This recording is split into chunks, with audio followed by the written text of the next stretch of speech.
We have plus 50 and it's cat season and everybody has cats they want to get rid of. It's huge. Dozens on top of dozens. A local animal shelter tries to cope with an unexpected flood of felines. Good evening, everyone. A man who was trying to do the right thing for his animals has ended up putting a local animal shelter in a really tough spot. Police called Claremont to the rescue, the agency that runs the shelter, for help dealing with a van that ended up being loaded with 65 hungry, dehydrated, and very hot cats. It's a task that almost more than a shelter can handle. In a story you'll see only here on Local 12, Rich Jaffe joins us from Batavia with a look at how you can help. Rich?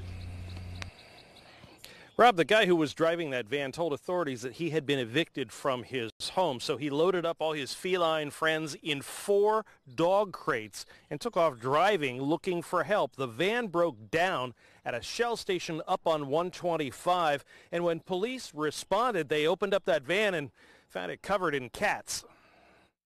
When Tuesday started, Claremont to the rescue already had plenty of cats, 55 to be exact. But late in the day, a police officer called for help with a van he said had about 50 cats in it. And what went through your mind? Holy crap. I mean, we already got a ton of cats. Called the ACOs, got out there, ended up to be 65 cats. They were in dog cages, just piled on top of each other. We just started pulling them apart so, they could breathe. A lot of them were panting, which isn't good for a cat. Got them water, got fans on them. A vet gave the plethora of pussy cats a once-over. Some were dehydrated, some healthy, some not. One had to be euthanized. More went to the vets today. Wilma Taylor and her daughter watched as the crates were unloaded. Her only thought? Sadness.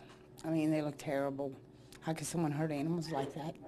Wilma and her daughter were at the shelter looking for this cat that her daughter recently lost in downtown Batavia. I bet losing this one for your daughter's been tough. Mm-hmm. We've been looking for 5 days, 6 days. Right, I don't want 65 though. One's enough. This is where the adoptable cats at the shelter normally spend their time. Hopefully in a couple of weeks, the new arrivals will also be here. In the meantime, the place will be literally crawling with cats.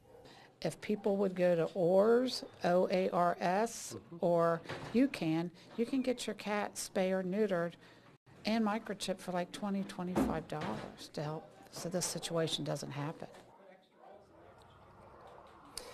Now, clearly, this place is loaded with adoptable cats and kittens. If you would like to take a look at one of them, stop by here. You can pick one up that's been spayed or neutered and microchipped for just $25.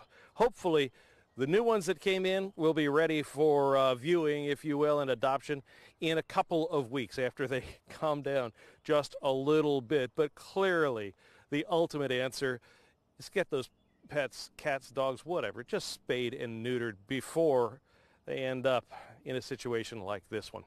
In Batavia, Rich Jaffe, Local 12 News. Cammie?